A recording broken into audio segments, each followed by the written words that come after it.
Optimalisasi pelaporan surveillance integrasi PD3I dalam upaya penemuan kasus PD3I dan pencegahan, pengendalian penyakit potensial KLB di RSUD Lamandau. Salam sehat, perkenalkan saya Edi Sunarto, mahasiswa RPL Program Studi Kesehatan Masyarakat Universitas Ngudi Waluyo. Saya akan memberikan gambaran mengenai optimalisasi pelaporan surveillance integrasi PD3I dalam upaya penemuan kasus PD3I dan pencegahan pengendalian penyakit potensial KLB di RSUD Lamandau.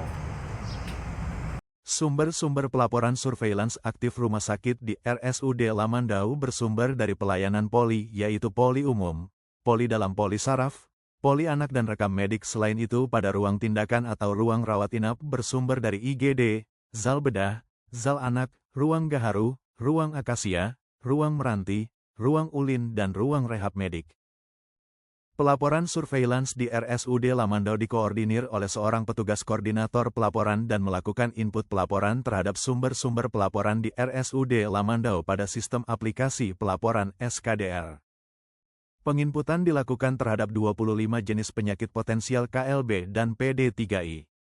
Selain itu juga pelaporan 1x24 jam terhadap beberapa penyakit PD3I seperti tetanus neonatorum, penyakit difteri, penyakit AFP atau akut flaccid paralise, penyakit campak, penyakit pertusis. Dalam proses pengumpulan pelaporan dan verifikasi data, petugas koordinator surveillance RSUD Lamandau harus mendatangi sumber-sumber pelaporan untuk melakukan rekapitulasi dan validasi dan sering terkendala oleh waktu dan ruang di mana dibutuhkan informasi yang cepat, lengkap dan tepat.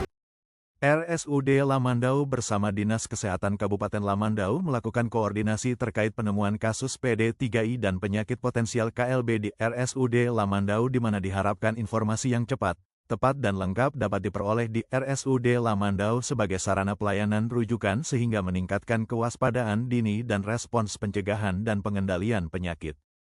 Diperlukan kinerja pengembangan untuk mewujudkan optimalisasi pelaporan surveillance integrasi PD3I dalam upaya penemuan kasus PD3I dan pencegahan, pengendalian penyakit potensial KLB di RSUD Lamandau dengan penerapan model komunikasi kolaboratif dengan pendekatan digital melalui pemanfaatan aplikasi WhatsApp Group sehingga dapat mengatasi berbagai kendala waktu, ruang, dan tempat dalam melakukan koordinasi, komunikasi, dan informasi.